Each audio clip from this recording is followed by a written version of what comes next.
Salut! Alors je vous ai parlé dans la dernière vidéo des règles qui ont changé chez YouTube et notamment de la monétisation YouTube. On a vu que ça aurait tout de même un petit impact, notamment sur les petits YouTubeurs. Si vous n'avez pas vu la vidéo, vous devriez la retrouver quelque part par là.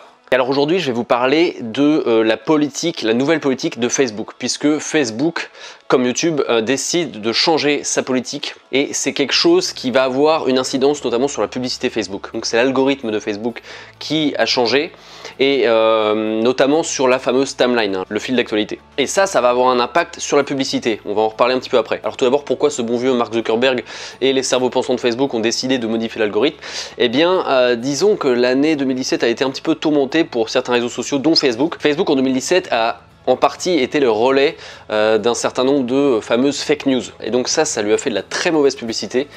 Et alors c'est pas forcément uniquement à cause de ça, mais il y a pas mal de gens qui sont partis de Facebook et qui n'utilisent plus Facebook. Donc Zuckerberg a vu son réseau social un petit peu décroître en 2017. Donc d'une part à cause de ces fameuses fake news et aussi d'autre part à cause des publicités intempestives. En effet, je pense qu'on a tous connu ça.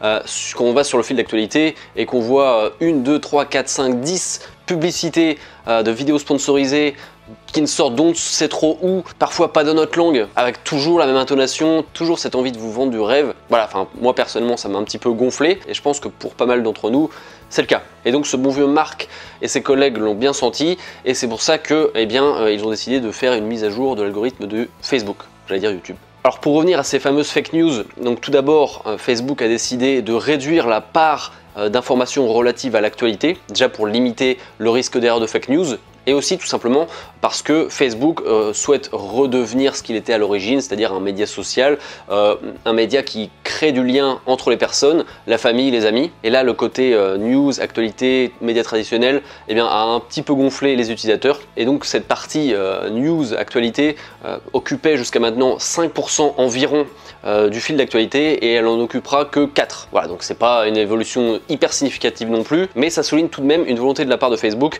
de prendre les choses en main et de changer le regard des utilisateurs. Et donc la publicité Facebook, venons-en à ça. Donc comme je vous l'ai dit, ça en a saoulé plus d'un, ça en saoule toujours plus d'un. Et là-dessus, Facebook souhaite vraiment faire un travail pour, encore une fois, recréer du lien social entre les individus, puisque Facebook était, depuis quelques années, devenu une plateforme plus de business que d'interaction entre les individus. Donc Zuckerberg souhaite revenir en gros à une relation de personne à personne. Et donc c'est très important que j'insiste là-dessus, la publicité qui prenait une place assez prépondérante, va diminuer. Et sur votre fil d'actualité, vous verrez bien plus mis en avant les posts de votre famille, de vos amis. Et la publicité viendra vraiment après. Alors la publicité sera toujours présente sur Facebook, mais Facebook et notamment Mark souhaite petit à petit éliminer des entreprises dites douteuses, alors d'une part qui envoient des messages un petit peu négatifs, donc là on retrouve un petit peu le même problème de la monétisation YouTube, et aussi des entreprises ou des marques qui font de la pub sur Facebook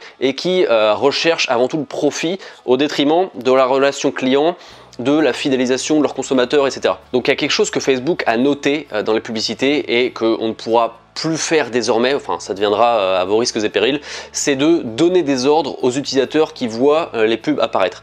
Par exemple, tag un ami ou alors partage ça si tu veux obtenir ça et ça. Clairement ça sera pénalisé. Et Facebook demande désormais aux marques et aux entreprises de faire preuve d'imagination et ça sera vraiment aux marques et aux créateurs de publicité de créer l'engagement et non pas de façon artificielle comme tag ton copain, like ce post si tu veux espérer gagner tel ou tel prix. Donc voilà, ça c'est des procédés qui paraissaient un peu trop faciles pour Facebook et finalement qui finissaient par saouler les utilisateurs. Donc Facebook insiste sur le fait que les publicitaires devront faire preuve d'originalité et c'est à eux et à eux seuls de créer l'engagement comme ça, mais pas de façon artificielle, pour ainsi remettre au goût du jour la créativité et l'imagination. Alors comme je disais, la publicité sur Facebook va prendre une place moins importante qu'avant, donc il y aura moins de publicité. Alors vous allez me dire, bah oui mais Facebook va perdre de l'argent, et oui c'est possible, dans un premier temps. Mais entre une perte de notoriété qui a eu lieu en 2017, une image ternie, et une perte d'argent à court terme, clairement ils ont grave intérêt à choisir la perte d'argent à court terme, en tout cas le manque à gagner, pour repartir sur de bonnes bases et sur une confiance des utilisateurs. Donc je le redis, à partir de 2018, il va falloir tout donner sur vraiment l'imagination, la créativité et la relation avec le client. La relation avec le client et sa fidélisation, c'est ultra important. Donc une des conséquences à ça, c'est que le coût de la pub va augmenter. Bah oui, forcément. le coût d'une publicité va rester stable, mais les publicités seront moins mises en avant.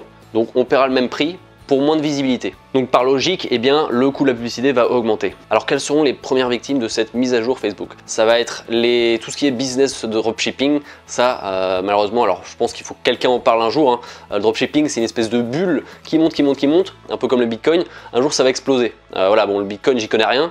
Dropshipping, un peu plus. Et le truc est en train de monter, et voilà, au bout d'un moment, ça va se casser la gueule. En plus de ça, le dropshipping se base essentiellement sur la publicité Facebook. Donc le coût de la pub va augmenter, donc les marges vont se restreindre. En plus de ça, la plupart des gens qui font du dropshipping, ils le font via Alibaba, AliExpress, tout ça, donc importé de Chine, donc faible qualité du produit. En plus de ça, temps de livraison long. En plus de ça, en principe, via le dropshipping, les gens achètent une fois et ensuite ils reviennent jamais, parce qu'ils ne sont pas forcément satisfaits, parce que le dropshipping c'est du low cost, et on n'a pas forcément tous envie de low cost. Donc en plus de ça, eh bien, il n'y a pas de système de referrals, c'est-à-dire lorsqu'un client recommande à d'autres gens autour de lui. Et en plus de ça, comme je l'ai dit, le coût de la pub Facebook va augmenter. Donc je pense que clairement le dropshipping va pas mal morfler avec cette update, puisque clairement le dropshipping c'est basé sur une stratégie à court terme et pas forcément à long terme. Et là Facebook va clairement donner des points bonus aux entreprises qui voient la fidélisation du client à long terme. Donc je pense que les dropshippers vont devoir mettre en place de nouvelles stratégies. Et l'important pour eux, même le nécessaire pour eux, va être d'augmenter la valeur client. Puisqu'avec un délai de livraison ultra lent, une faible qualité de produit, le fait qu'il n'y ait pas ou très peu de système de recommandation avec le dropshipping, disons que la valeur client est vraiment très faible en dropshipping. Plus de ça, il y a de plus en plus de gens qui vont sur le dropshipping, donc forcément les marges se réduisent encore plus. Petit message à tous ceux qui font du dropshipping, je pense qu'il faut leur mettre en place une stratégie d'élévation de la valeur client, si je peux dire, avant que la bulle explose. Donc qu'espère Facebook avec ça? Eh bien tout simplement que le comportement de l'utilisateur Facebook change. Puisque si le nombre de publicités qui apparaissent sur un fil d'actualité diminue et que les publicités sont plus travaillées et davantage ciblées vers l'utilisateur, qu'il comprenne un peu pourquoi il voit ce genre de publicité, et il sera beaucoup moins réfractaire à la publicité, et il sera plus enclin à voir de la publicité. Donc là Facebook mise clairement sur le long terme, et je pense qu'ils ont raison de faire ça. C'est une bonne stratégie pour se rebooster, et donc encore une fois, va falloir mettre en place une stratégie de relation client hyper performante, puisque c'est essentiellement là-dessus qu'on sera jugé désormais. Alors donc là c'était une vidéo explicative assez générale. Je vous prépare une autre vidéo pour vous donner quelques petites astuces justement pour mieux appréhender la publicité Facebook avec l'arrivée du nouvel algorithme. Donc keep connected, abonnez-vous si ce n'est pas déjà fait. Je vous souhaite de bien travailler. On se revoit très bientôt. À plus tard.